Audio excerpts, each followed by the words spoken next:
Semana Teológica, eu creio que já está sendo uma bênção. Amém? Abra a tua Bíblia, por favor, na carta do apóstolo Paulo aos Filipenses. Nós estamos ministrando aqui a palavra de uma forma expositiva nessa carta, e eu já coloquei aqui os motivos por que nós estamos estudando a carta aos Filipenses. Já dei aqui na introdução a autoria, que foi o apóstolo Paulo, como todos nós sabemos, o tempo em que ele escreveu, por volta do ano 61 da era cristã, ano Domini. Estava preso, muito provavelmente, e a compreensão que o apóstolo Paulo levou para todos os cristãos, para todas as pessoas com quem ele teve a oportunidade de ministrar a palavra, ele levou um esclarecimento de verdades eternas que ele mesmo, em várias ocasiões, pediu a Deus esse entendimento. Ele tinha uma compreensão muito ampla em relação às Escrituras. E por causa dessa compreensão que ele tinha em relação às Escrituras Sagradas, ele pôde, de uma forma sistemática, de uma forma muito compreensiva, explanar o significado do Evangelho e do viver, o nosso dia a dia, as lutas que enfrentamos, os problemas que nós temos, as dificuldades, entre outras coisas. Ele escreveu essa carta, e essa igreja, como nós falamos numa outra oportunidade, e bem citou o pastor Raimundo na abertura do culto, que as pessoas elas se reuniam nas casas. A igreja que está na tua casa. E assim começou a comunidade de Filipos, na cidade de Filipos, na casa de Lídia. Na última palavra, eu falei sobre o capítulo 1 e 2, porém eu deixei de frisar aqui um contexto. No capítulo 1, nós vamos a partir do capítulo 3 hoje. Quero meditar com vocês no capítulo 3, mas quero dar destaque aqui a um conceito do capítulo 1, no verso 29. Voltar aqui ao capítulo 1, no verso 29.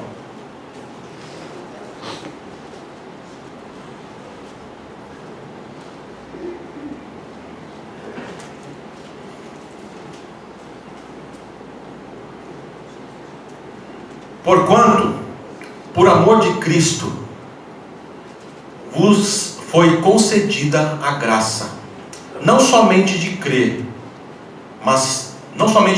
em Cristo, mas também de sofrer por Ele. Curva a sua cabeça por um instante.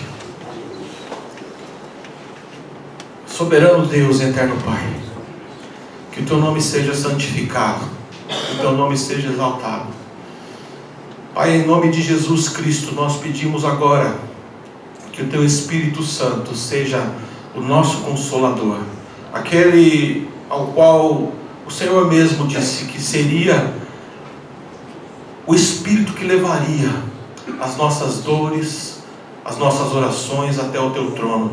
Nessa dinâmica, Senhor, do reino, nesse algo tão poderoso que é ministrar a Tua palavra, falar, Senhor, sobre as Escrituras, pregar a Tua palavra. Quão preciosos são os pés daqueles que levam boas novas, a Tua palavra diz. Em nome de Jesus, Pai, que a Tua igreja esteja atenta, que nós venhamos a colocar a nossa mente, Senhor, naquilo que estamos fazendo agora. Não, Senhor, permita que a dispersão, que as pessoas venham ficar dispersas, ó Pai, e que nós possamos olhar para o mesmo lugar, pensar, temos os mesmos pensamentos, o mesmo foco, que possamos viver a Tua palavra, não somente ouvi-la, mas viver, praticar, em nome de Jesus, Pai, que as palavras da minha boca e a meditação do meu coração sejam gratas diante de Ti. Amém e amém. O conceito, irmãos, de sofrimento, o apóstolo Paulo, ele está dizendo para nós que o importante, o essencial, é crer em Jesus. Crer em Jesus sabendo que o sofrer faz parte desse crer, dessa comunhão, desse entender a mensagem do Evangelho, desse viver em Cristo. Existe um conceito que vem chegando aos poucos, já há um bom tempo, e é um conceito, um evangelho espúrio, um evangelho diferente. O próprio apóstolo Paulo, quando ele escreve aos Gálatas, no capítulo 1, ele deixa bem claro: queridos, se alguém apresentar a vocês um outro evangelho, diferente do qual eu tenho pregado, diferente do qual Jesus deixou, que essa pessoa, ainda que seja um anjo, olha a ousadia do apóstolo Paulo, que essa pessoa, ainda que seja um anjo, seja anátema, maldita. Se alguém pregar um evangelho diferente desse evangelho que Jesus pregou, dessa explanação, dessa interpretação que o apóstolo Paulo teve, inspirado por Deus, inspirado pelo Espírito Santo, e ele explanou, ele colocou isso no papel para a igreja, dando aqui explicações do significado do evangelho. Se esse evangelho for diferente, se alguém pregar um evangelho diferente desse, que seja maldito ou maldita. Há um pensamento que vem desde os anos 80, que muitos conhecem, quem está familiarizado aí com igreja, com teologia, que é conhecida como teologia da prosperidade. E que movimento é esse? Que movimento estranho é esse às Escrituras? É um movimento que aqui começou basicamente nos Estados Unidos, com alguns pregadores fazendo uma interpretação errada da palavra de Deus e pegando textos isolados, principalmente do Antigo Testamento, para expor a sua opinião, a sua maneira de interpretar o significado do Evangelho. Ora, se Paulo está falando aqui que crer tem tudo a ver com sofrer, crer em Cristo tem tudo a ver com sofrer e morrer por Ele. Então, o que a palavra do Senhor está dizendo? Que Ele não vai nos colocar numa redoma, numa jaula, simbolicamente pensando, e vai nos proteger de tudo. Não vai acontecer nada. Algumas pessoas que estão frequentando alguns lugares onde o discurso é esse, parece que está tudo bem, parece um mar de rosa a partir do momento que eu entrei nesse lugar, que não é esse aqui não, viu? A partir do momento que eu entrei, você vai ouvir isso muito na televisão, nas mídias, na internet. A partir do momento que eu entrei nesse lugar, tudo mudou. Tudo mudou. Eu parei de sofrer, existe até placas. Pare de sofrer. Entre aqui, receba uma oração. Como se fosse assim. Então, o evangelho verdadeiro, ele nos diz o contrário. Amém, Senhor. Ele nos diz o contrário, que para mim o viver é Cristo, o morrer é lucro. Eu não vou apenas crer em Cristo, mas eu vou sofrer por causa de Jesus. Esse é o verdadeiro evangelho. Agora, a questão importante que nós temos que ter na nossa mente é entender que o Senhor está conosco no sofrimento. Ele está conosco no momento de angústia. Como o que a palavra do Senhor promete? Estarei com Ele na angústia. Estarei com Ele na angústia. Então não existe esse discurso de super crente, não existe esse discurso de que você, entregando a sua vida a Jesus, não vai acontecer mais nada, você vai viver, tudo vai dar certo, tudo vai correr de uma forma que não tem mancha, não tem mácula. Você não vai sofrer mais. Isso é mentira. Isso é mentira, isso não é evangelho.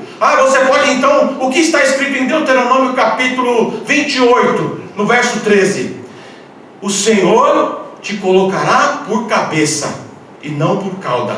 Só estarás em cima e não debaixo. Se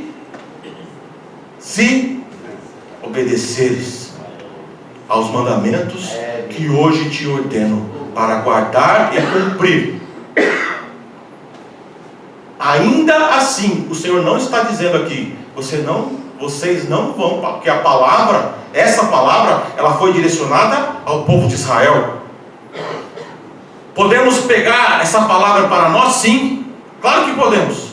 Ele está falando aqui, o Senhor está falando de prosperidade, o Senhor está falando de livramento, o Senhor está falando de estar conosco. Eu, o Senhor, vou te colocar. É Ele quem vai nos colocar. É Ele que exalta, é Ele quem livra, é Ele quem faz, não somos nós. Não tem privilégio. Olha para a história de Israel, o povo escolhido. Eles não tiveram, como pessoas escolhidas, como povo de Deus, eles não tiveram privilégios. Não tiveram. Então, a questão do sofrer, ela faz parte do dia a dia. E nós temos que entender isso. Jesus é chamado de servo sofredor. Sofrer e servir tem tudo a ver. Nós estamos aqui para servir. Então, se nós estamos aqui para servir, nós vamos passar por aflições.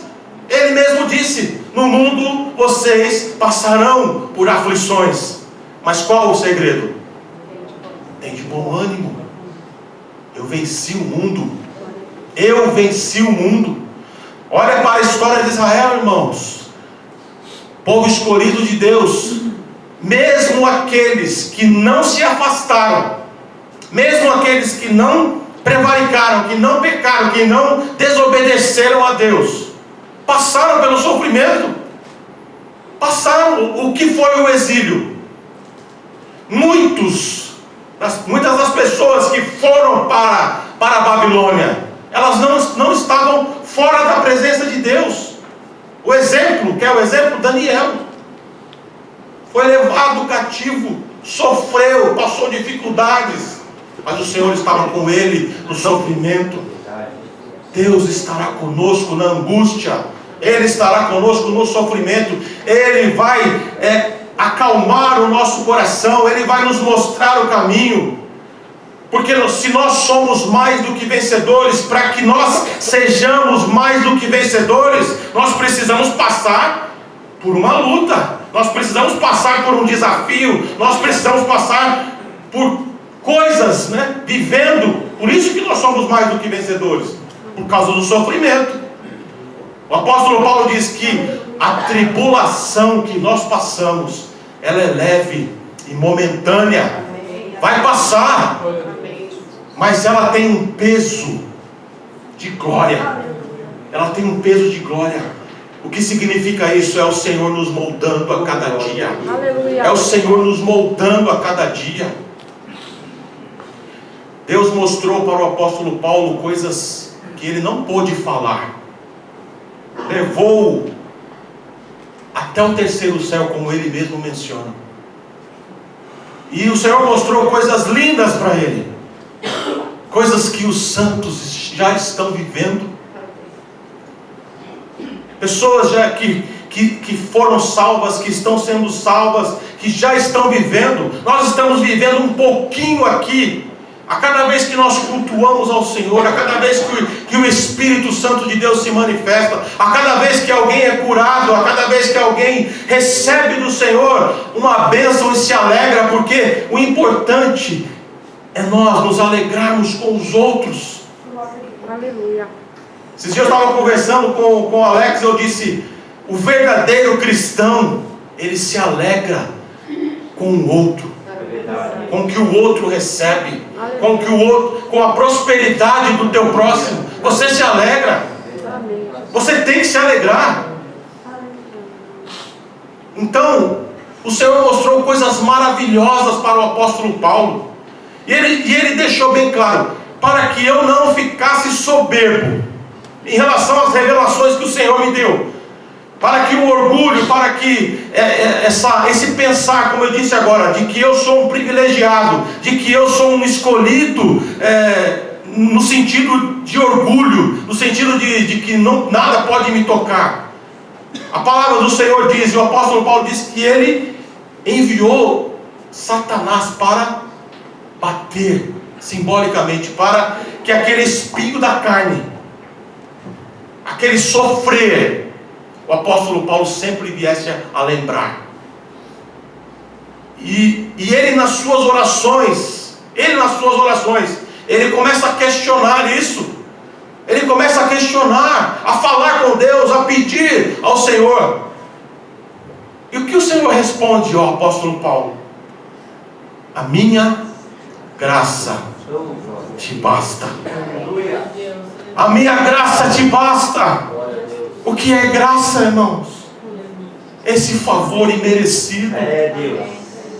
Romanos capítulo 5 diz que todos nós estávamos mortos em nossos pecados, mas Ele nos escolheu, Ele nos chamou das trevas para a sua maravilhosa luz. Mas isso não significa que nós não vamos passar pelo sofrimento, pelas desilusões, pelas frustrações da vida, não.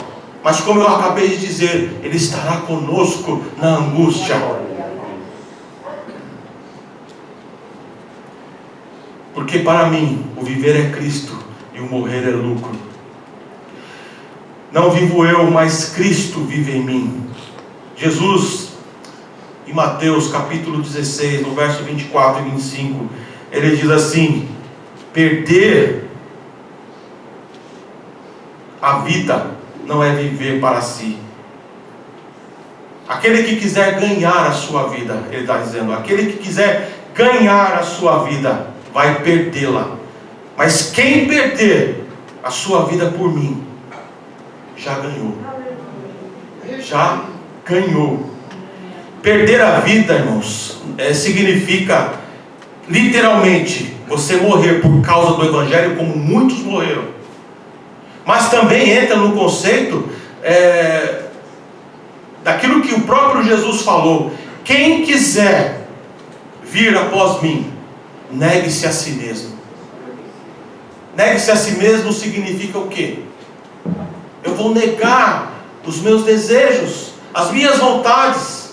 Eu vou viver para o Senhor, é viver em função do meu próximo, é viver em função daquilo que Ele espera, daquilo que Ele tem falado ao meu coração. Muitos não aguentam, muitos não suportam esse conceito, mas eu digo para vocês com toda certeza, quando você entende o que é negar a si mesmo, tomar a sua cruz e seguir tudo aquilo que nós precisamos, todos os sonhos que estão em nossos corações, tudo aquilo, nesse negar a si mesmo, nesse viver para Cristo, o Senhor começa a atuar na sua vida. Quando a tua preocupação está em relação ao teu próximo, quando você está vivendo no reino de Deus, e viver no reino de Deus é entender esse conceito, você começa a receber do Senhor coisas maravilhosas. Mas primeiro tem a negação.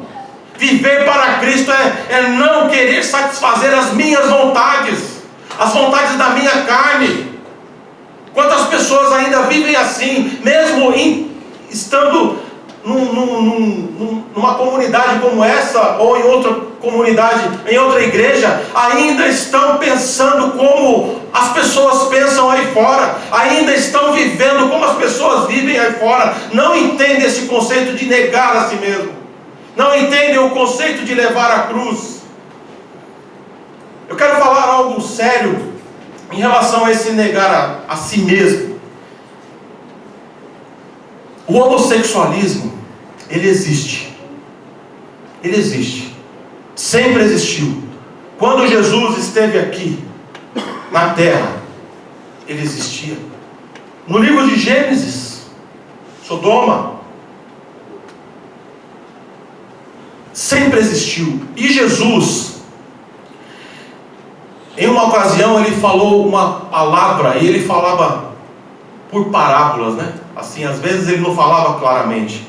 Ele disse assim: algumas pessoas que nascem eunucos, outras foram feitas eunucos. O que é um eunuco?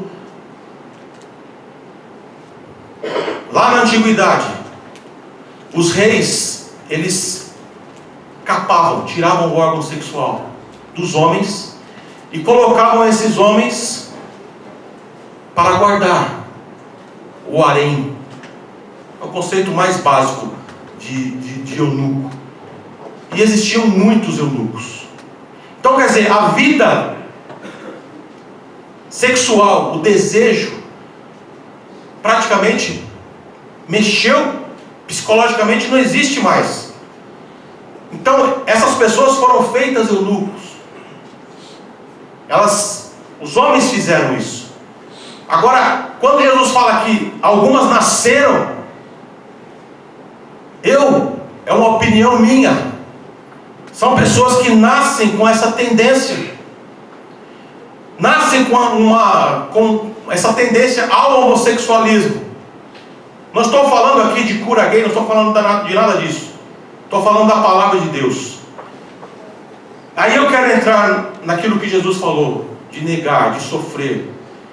Quando essa pessoa, ela entende o Evangelho, o Espírito Santo trabalha na vida dessa pessoa e começa a fazer essa transformação, essa metanoia, a mudança de pensamento, a mudança de comportamento, o processo de santificação começa a ser implantado nessa pessoa. Ela continua com os mesmos desejos, ela é assim, porém por amor a Deus, por amor a Cristo, por amor ao Evangelho, ela vai negar-se a si mesmo o tempo todo, pela vida toda, por amor ao Evangelho. Amém. Então existe salvação. Amém.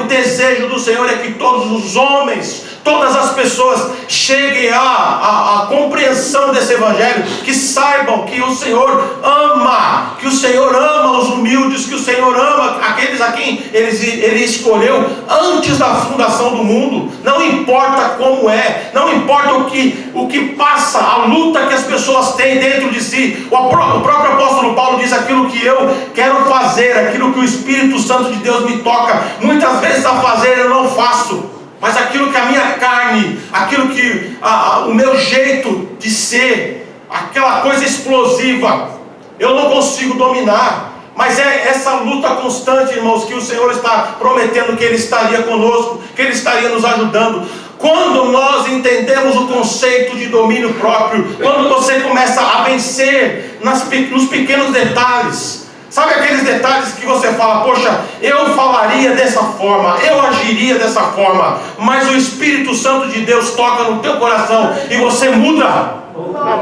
Você surpreende até o reino das trevas. Vamos imaginar, vamos pensar, e eu imagino que seja assim: Satanás e seus anjos, a palavra do Senhor diz que 1/3 parte do céu é muito ser. Eu ia falar ser humano, né? É muita gente, é um exército muito grande. E eles têm estratégias, como todo exército. São divididos. Por que eu digo isso? O reino da Pérsia tem uma potestade, o reino da Grécia, está na palavra do Senhor. E são espalhados no dia a dia. Então, vamos pegar uma coisa assim bem lúdica, bem criativa.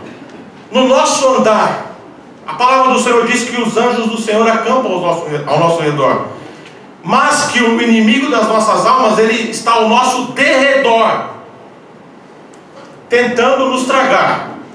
E o que significa isso? O nosso comportamento no dia a dia.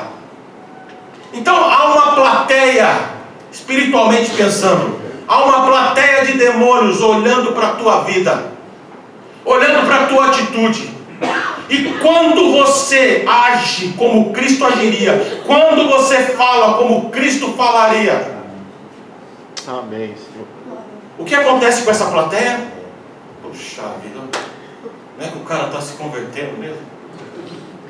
Ele não era assim. Um começa a comentar com o outro demônio. Rapaz, ele não era assim, era explosivo. Eu já fiz isso outras vezes, deu certo. Já coloquei essa mesma situação e deu certo. E o que está acontecendo com ele? É Cristo. Amém. É o Espírito Santo de Deus que habita em você, que está te fazendo mudar, que está mudando a tua vida, que está mudando o teu pensamento, os teus conceitos. Oh Senhor amado, Deus seja louvado. No capítulo 3, irmãos, o apóstolo Paulo fala para nós tomarmos cuidado com os falsos mestres. No verso 2 do capítulo 3: tomai cuidado com os cães, cuidado com estes que praticam o mal, cuidado com a falsa circuncisão. Está falando aqui dos falsos profetas. Ele colocava muito bem os conceitos do judaísmo em relação ao cristianismo. Circuncisão aqui é aliança. Da falsa aliança, ele está dizendo, aqueles que pregam um falso evangelho, porque ele mesmo, compreendendo a palavra do Senhor, ele não atacou os seus compatriotas. Pode ler a carta aos Romanos, ele não atacou. Ele sabe que tudo vem no tempo certo, na hora certa. Não adianta eu querer fazer do meu jeito, não adianta eu querer encucar, eu querer falar o tempo todo, não adianta nada. Tomar cuidado com falsos mestres, com aquilo que você ouve por aí, com os pregadores desse evangelho espúrio que eu falei no início da minha palavra.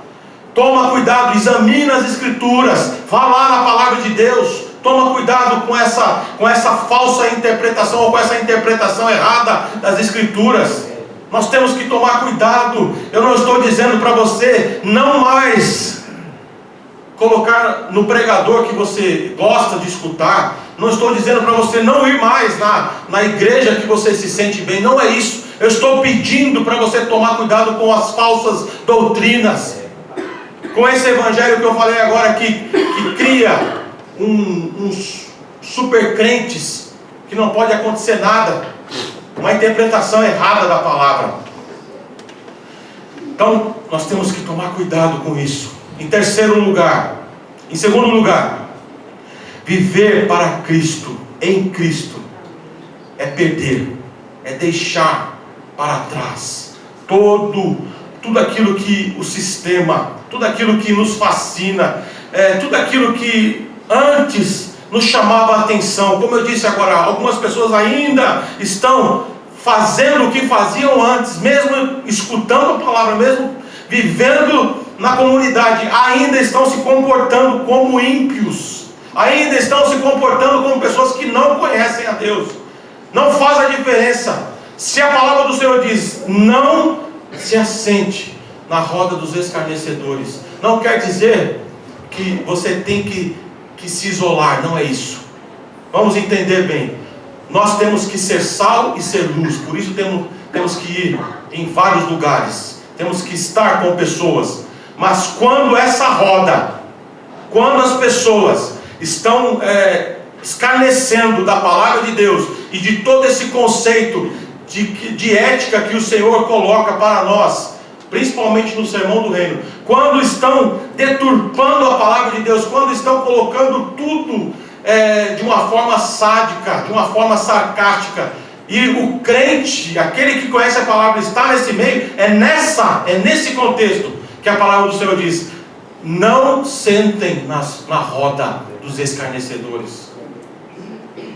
Mas quando nós percebemos que alguém que o Espírito Santo de Deus está te tocando, ou algumas pessoas que Deus está levando até você, para que você fale, para que Ele veja as tuas atitudes, aí você tem que pedir sabedoria a Deus, porque você está sendo analisada o tempo todo.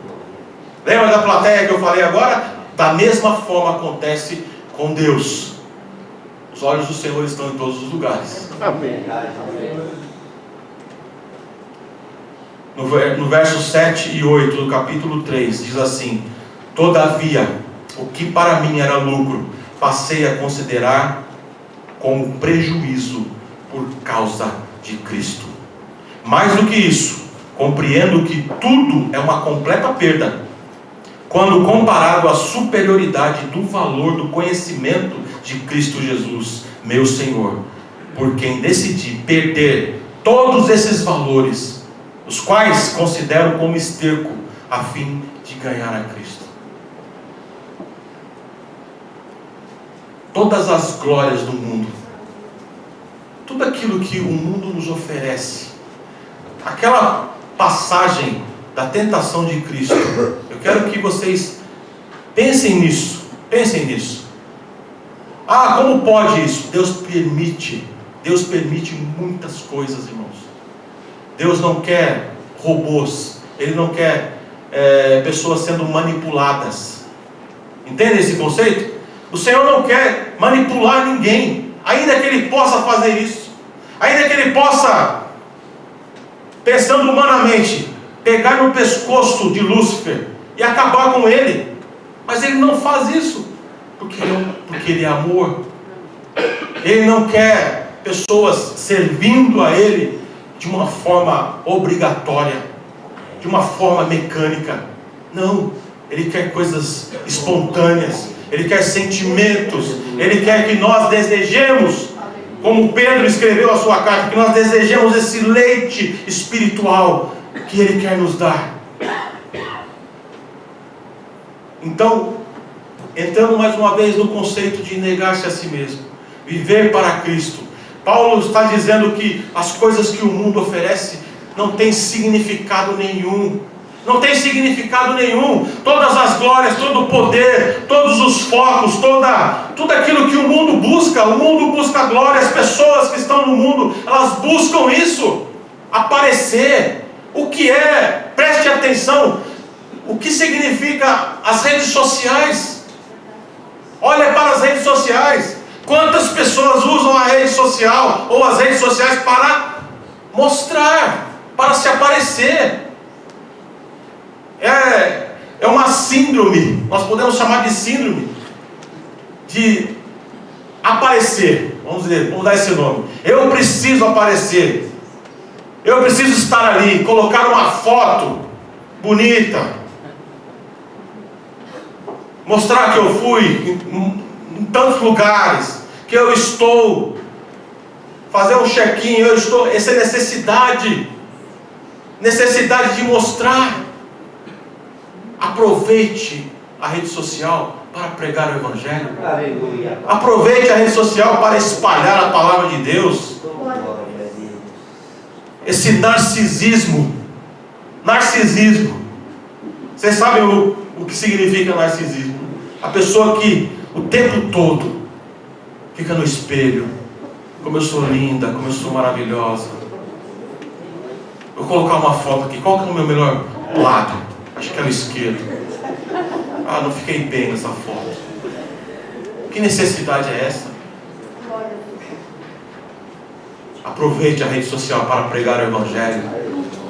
Não coloque ali as suas dores, não. Não coloque ali que você está com depressão. Não coloque ali que você está sozinho, que ninguém lembra de você. Não faça isso. Não faça isso. Aquilo ali é um mundo virtual. É um mundo virtual. Quantos amigos eu tenho? Olha a palavra. Quantos amigos? 600 mil seguidores. 600 mil amigos. Quem na verdade é o seu amigo? Quem na verdade são os verdadeiros amigos? Vamos parar de chorar. Vamos parar de murmurar. Viver para Cristo é entender que eu estou sendo, nós estamos sendo moldados a cada dia. Deus está trabalhando no seu caráter, no meu caráter. É esse processo de santificação. Capítulo 3, o verso 12. Não que eu já tenha alcançado tudo isso, ou seja perfeito. Entretanto, vou caminhando, buscando alcançar aquilo que também foi alcançado por Cristo. Viver para Cristo é entender que nós, irmãos, nós estamos sendo moldados. Olha, não que eu seja perfeito, ele reconhece isso, mas é no caminhar, é caminhando, é buscando que o Espírito Santo entra nesse contexto e faz a sua parte.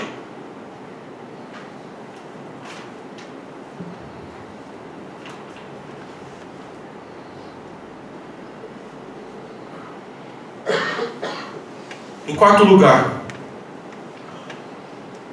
no verso 13 e 14, eu vou ler primeiro, depois eu vou expor aqui a ideia. Irmãos, não penso que eu mesmo já o tenha conquistado, mas tomo a seguinte atitude. Guarda essa palavra na tua mente: atitude. Esquecendo-me das coisas que para trás ficam, avançando para as que estão adiante de mim.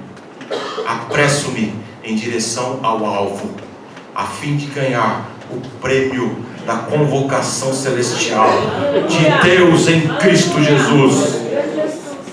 Oh, que palavra maravilhosa!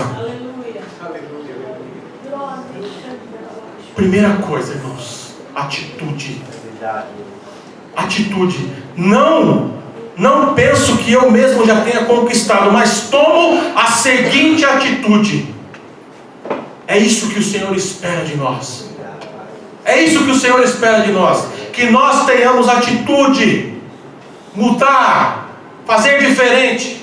Entender o que é bom para mim. Entender o que é bom para a minha família. Entender o que é bom para a comunidade. A minha maneira de ser. Tomar a atitude de mudar o meu jeito de ser.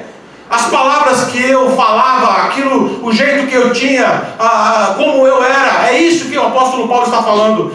Eu estou nesse processo, eu ainda não conquistei, mas estou conquistando. É a cada dia ter essa atitude de mudar.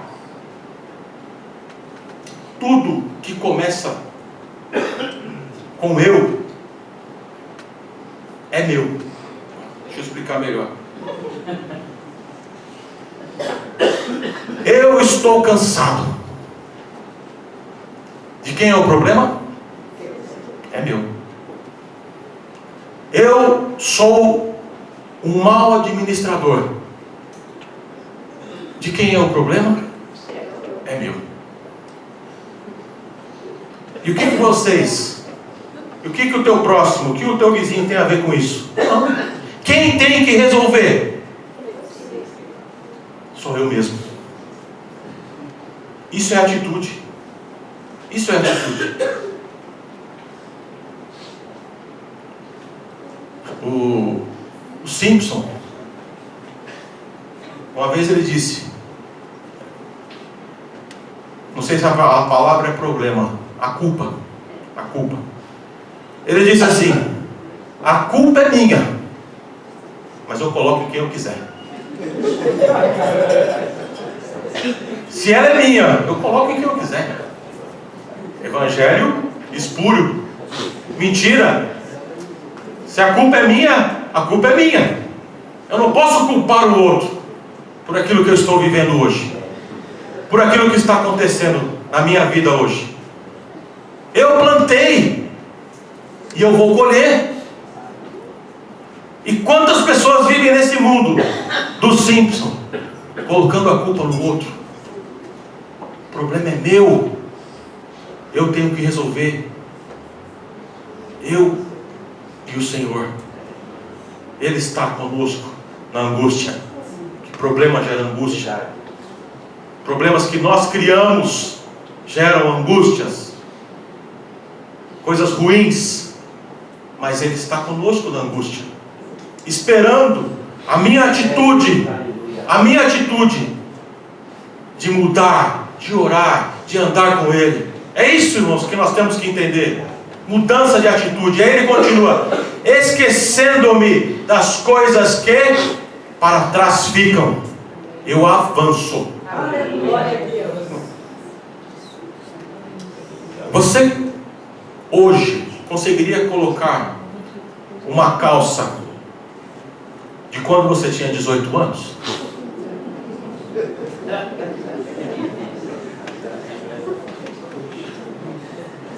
O filme que eu mais gosto, né? Minha família já está até acostumada. Às vezes chego em casa e estou assistindo De Volta para o Futuro. Por quê? Por que aquilo me fascina? Porque nós temos a tendência de querermos voltar no lugar onde nós erramos. Queremos voltar na rua onde nós morávamos quando éramos crianças. Nós temos isso no nosso inconsciente. Como era bom! Como era bom! Eu brincava de carrinho de rolemã, de bolinha de gude, né, Luiz? Empinava pipa. Outro dia eu parei na Rua do Pi. Eu morei nessa rua. E eu parei ali e fiquei vendo. Eu me vendo jogando futebol naquela rua. Aqueles golzinhos, né? Colocava um chinelo havaiana. Usava aquele chinelo até acabar, colocava um grampo, né? E saía com o chinelão furado. Usei quichute, amarrava o quichute na canela, jogava nos campinhos aqui do bairro, e eu fiquei parado ali, lembrando, mas aquilo me trouxe coisas boas, não aquela nostalgia, aquela coisa triste, não, me trouxe coisas boas. Eu trouxe à minha memória aquilo que me deu esperança naquele momento, e eu agradeci a Deus, porque eu vi o Senhor em cada momento, mesmo nos momentos mais difíceis, mesmo nos momentos de angústia, eu vi o Senhor. Eu falei da calça porque as pessoas têm o costume de querer ficar no passado. Aquela calça 38 já não tem mais jeito, gente. Não tem mais jeito. Aquela blusinha, aquela baby look não dá mais. Vamos viver o presente. Vamos viver o presente. O passado, ele nos ensina. Nós olhamos para o passado e eu vejo a glória de Deus. Eu vejo a glória de Deus na história humana. Quantas tragédias aconteceram, quantos momentos difíceis aconteceram, não só na minha vida, na vida de muitas pessoas, quando nós pensamos num contexto mais geral. Mas eu vejo as mãos do Senhor, eu vejo o Senhor nos guardando, eu vejo Deus nos orientando, nos dando vida, nos dando saúde. Não vamos ficar no passado, não tem mais jeito. Esquecendo-me das coisas que ficam para trás, eu avanço para aquelas que estão adiante de mim. Sabe o que está te esperando? Sabe o que está nos esperando? Sabe aquilo que Jesus prometeu?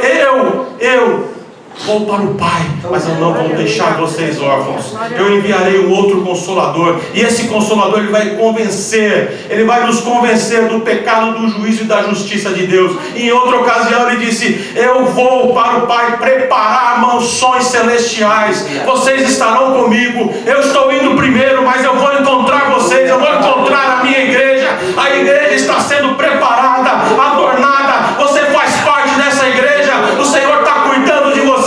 O noivo está cuidando da noiva, porque ele quer encontrar com essa noiva nos céus, e ele quer participar dessas bodas. Nós vamos participar das bodas do Cordeiro. É isso que está nos esperando. É algo mais sublime, é algo muito mais excelente do que nós vivemos aqui. Aqui é só um pouquinho. Todo esse sentimento bom que o Senhor coloca em nossos corações, esse sentimento de alegria, de paz, é só um pouquinho daquilo que Ele quer nos dar. Em nome de Jesus, eu vou parar por aqui hoje. Espero vocês no próximo domingo, para nós continuarmos essa viagem aqui na Epístola aos Filipenses. Que as palmas louvem ao Senhor.